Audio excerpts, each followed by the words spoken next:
Olá, muito bom dia, bem-vindos à nossa meditação. Hoje é dia 27 de maio. Hoje eu gostaria de meditar com vocês em 1 Pedro, capítulo 2, 19 a 21, uma meditação um pouco mais longa, que na verdade é um resumo da mensagem que foi dada no dia 26 de maio de 2024 na Igreja Batista da Costa Basca, Sud-Lande, aqui no sudoeste da França, perto da fronteira com a Espanha, no País Basco, na terra gascona, né, que é do outro lado do rio, e aqui no País Basco, onde eu moro.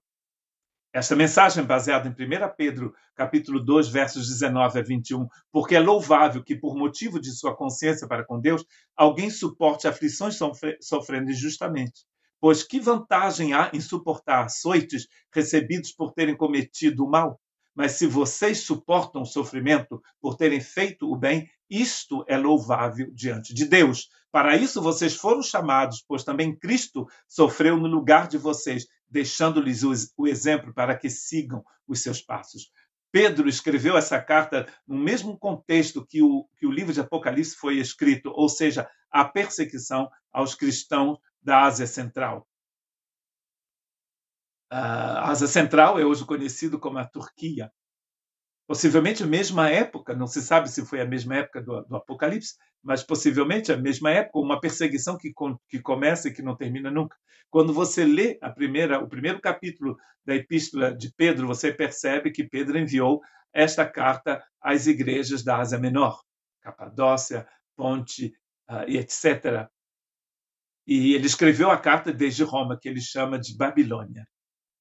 Esta carta fala então do sofrimento, da perseguição que os irmãos passam e qual a razão, como que Deus vai fazer com que essa perseguição faça sentido, que o sofrimento pelo qual esses irmãos estão passando faça sentido, tenha um sentido. E eu gostaria de começar essa meditação falando sobre uma pessoa que eu tive o privilégio de encontrar em 91, eu acho, quando eu morava na Inglaterra. Ela se chamava na África Mama Luca, uma médica britânica que trabalhou na África na década de 50. Ela chegou no que é chamado hoje República Democrática do Congo em 53. Foi também no Congo, antiga província, antiga colônia belga, que a missão WEC, da qual eu faço parte, minha esposa também, foi fundada em 1913. Essa senhora britânica, ela era médica e ela fundou então ali um hospital e também um orfanato. Ela também formou o corpo médico naquele hospital. E esse hospital, inclusive, existe até hoje, porque a porta que Deus abre, que Cristo abre, ninguém pode fechar. Numa certa noite, aproximadamente 4 anos depois que essa médica estava lá, uma senhora deu à luz a um menino e, dando à luz a esse bebê, ela faleceu. E ela deixou, então, uma outra menina, sua primeira filha. Todos os dias de manhã, a Mama Luca porque era o feminino de Lucas na língua que aquele pessoal falava, e eles falavam inclusive Swahili. Então eles chamavam ela de Mama Luca porque ela era médica, e Lucas, o que escreveu o Evangelho de Lucas, era médico também.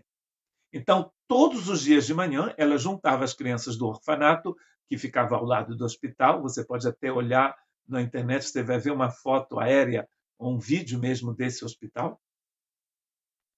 Então, todo dia de manhã, ela orava com as crianças era um costume dela, né? Orar com as crianças pelo hospital, pelas outras crianças, pelas pessoas da área, etc. Como fazer com que esse bebê permanecesse aquecido com a perda de sua mãe? Então, o que eles faziam? Que eles utilizavam não sei como se chama isso, mas é uma coisa feita de borracha, que se chama bouillotte em francês, a hot water bottle, uma garrafa, uma coisa de borracha, você coloca água quente dentro. Na Inglaterra, em alguns lugares, a gente usava isso no inverno para aquecer o colchão antes de dormir. E essa senhora, nesse hospital, no Equador africano, tinha uma buiota. Geralmente, em países frios, que as pessoas têm essa buiota, que eu não sei como se fala em português. Procure na internet. Só que você coloca água quente, mas água não muito quente. Eu lembro que aqui nós temos, aqui em casa, minha esposa sendo inglesa, nós temos uma, duas, três. E quando eu tenho um problema nas costas, né? um problema de lombalgia, e no inverno, quando está muito frio, eu aqueço água e coloco um produtozinho lá e coloco aquilo e sento contra uma cadeira com aquela coisa que aquece as minhas costas e alivia um pouco a dor. Então a enfermeira colocou água muito quente e explodiu a coisa. E agora como que eles vão fazer? Então no dia seguinte eles foram orar com as crianças pelo bebê. E uma menina falou: vamos orar para que Deus nos manda justamente esse material que a gente precisa para aquecer o bebê. O problema é que uma encomenda, um pacote, na época levava 5 meses para ir da Grã-Bretanha até o coração da África. E se viesse dos Estados Unidos ou do Canadá, possivelmente ia precisar de 1 ano. Da Austrália, talvez uns 2 anos, porque tinha que viajar de barco até um porto, e depois eles estavam no interior do Congo, muitos dias de viagem, até meses e semanas e meses. Oraram pela manhã, no dia seguinte da morte daquela senhora, no mesmo dia. E tem uma história mais interessante ainda, é que uma das meninas, a menina que pediu para que Deus mandasse o material para aquecer o bebê, falou: Senhor, aproveitando a oportunidade, mande também uma boneca. Para que a boneca? Porque aquela senhora deixou uma menina também. Aquela menina, com essa boneca, vai ser consolada, disse a menina na oração dela. A outra menina vai ser consolada da perda da sua mãe. As missionárias ficaram assim um pouco constrangidas. Como é que vamos falar para essa menina que é necessário 5 meses pelo menos, e eles teriam que enviar uma carta pedindo material, ia levar 5 meses para que o material chegasse, talvez mais de 1 mês para que a carta chegasse. E até lá a criança estaria morta. Manda a boneca, disse a menina. No mesmo dia, à tarde, um caminhão, uma viatura entra no quintal do hospital. E disseram para a Mamaluca: tem um pacote que veio da Grã-Bretanha para a senhora. Olha que coisa impressionante. No mesmo dia, à tarde. Quando eles abriram aquele pacote, o que eles encontraram? Óculos, remédio, um monte de gases, um monte de coisa para o hospital. E eles acharam aquela buiota, aquela hot water bottle, aquela garrafa para aquecer água, dentro da caixa, num país equatorial, onde ninguém precisava daquilo. Alguém numa igreja na Inglaterra mandou aquilo. Aí a menina falou, as crianças estavam em volta daquela caixa para ver o que tinha dentro, e a menina falou: se Deus mandou esse material, Deus também mandou a boneca. Aí o pessoal falou: mas mandar a boneca? Ninguém vai mandar uma boneca para um hospital. O que vocês acham que eles encontraram no fundo daquela caixa? Uma boneca. Deus respondeu àquela oração 5 meses antes que a menina orasse. Deus já havia respondido a oração. Mandou a boneca. Nós servimos a um Deus que manda boneca quando a gente pede uma outra coisa. Mas essa história vai ter um final que não é muito bonito para alguns, né? Porque vai ser uma história muito triste. É por isso que eu estou contando essa história num livro que fala de sofrimento. A primeira razão pela qual Pedro escreveu esta carta está escrita em 1 Pedro 1,7. Ele escreveu para fortificar, para encorajar os irmãos que estavam passando por uma grande tribulação. E vamos ouvir, então, o que Pedro tem a nos dizer em 1 Pedro, capítulo 1, verso 7. Assim acontece para que fique comprovado que a fé que vocês têm, muito mais valiosa do que o ouro que perece, mesmo que refinado pelo fogo, é genuína e resultará em louvor, glória e honra quando Jesus Cristo for revelado. Ele está dizendo: vocês estão passando por tribulação, por uma perseguição, mas isso só vai purificar a fé de vocês. Muitas das vezes, meus irmãos, nós precisamos dessa perseguição para que nossa fé seja purificada. Eu ouvi uma certa vez, numa igreja onde eu estive aqui na França, uma senhora me dizer: você é o pastor da igreja tal, batista da cidade tal? Eu falei: sou o pastor da igreja batista da cidade tal. Ela falou: há 25 anos, um irmão da sua igreja me deixou sozinha na igreja, foi embora e não me levou para casa, porque ele que tinha o carro. E até hoje eu nunca mais perdoei e eu não esqueci. É por causa de histórias assim que a gente precisa de perseguição. Como você pode ser cristão e ficar 25 anos sem perdoar o seu irmão?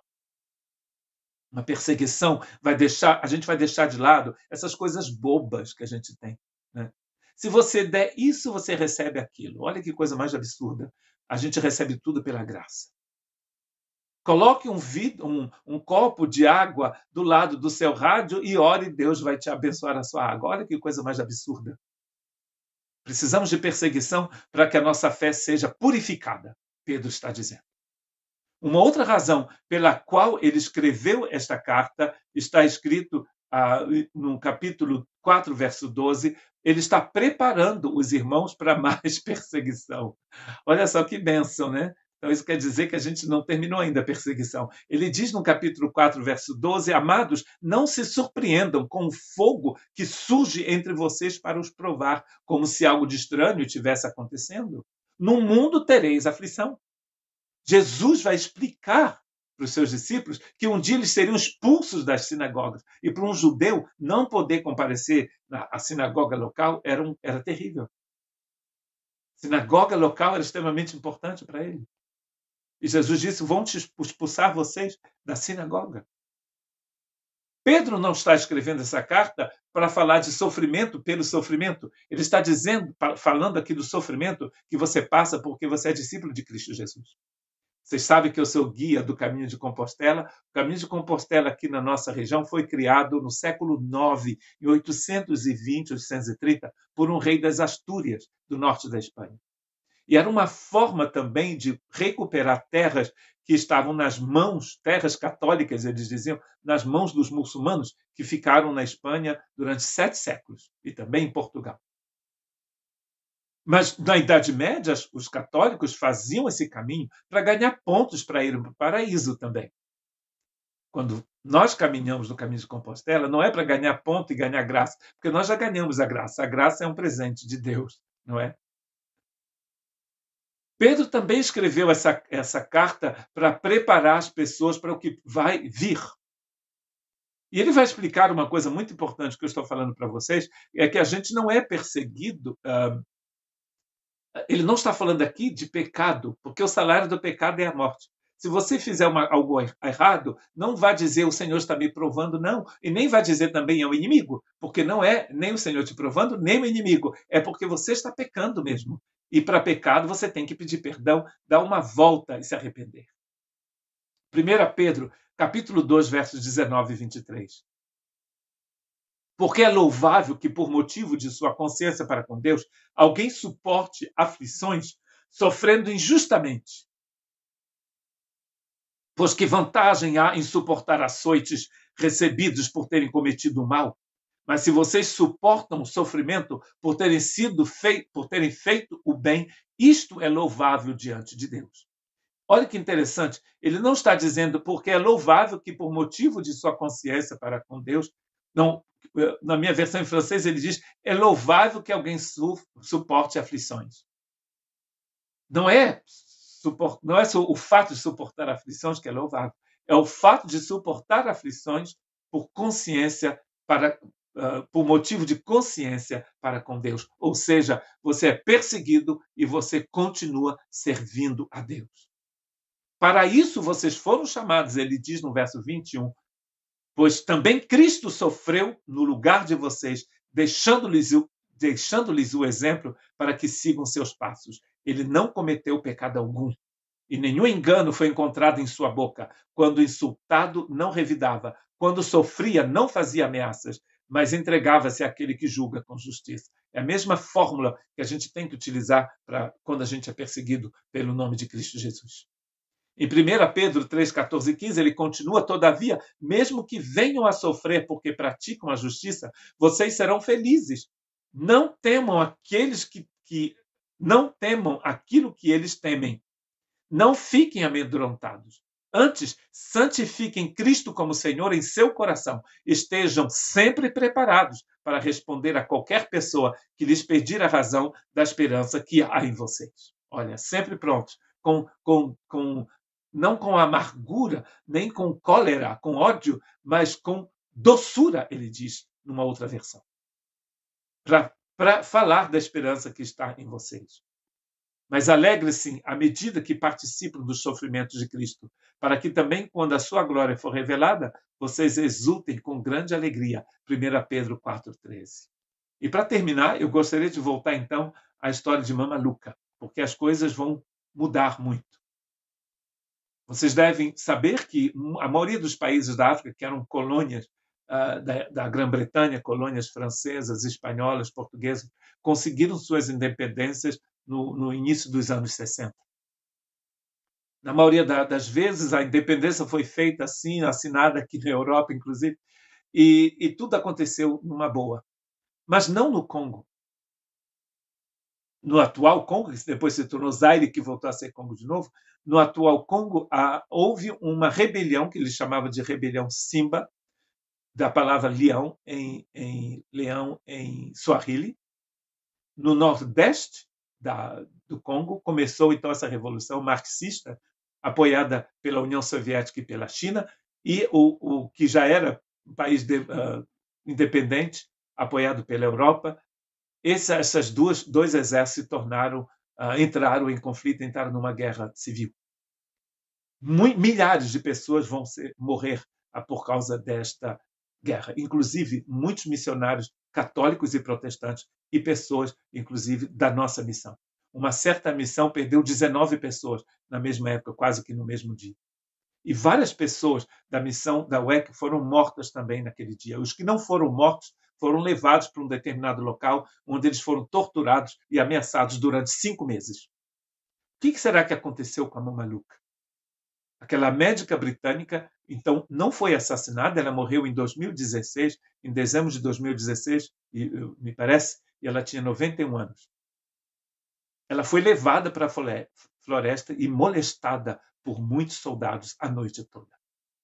Então, você imagina o que é ser molestado assim? Pedro está falando para uma igreja que também foi violentada e molestada.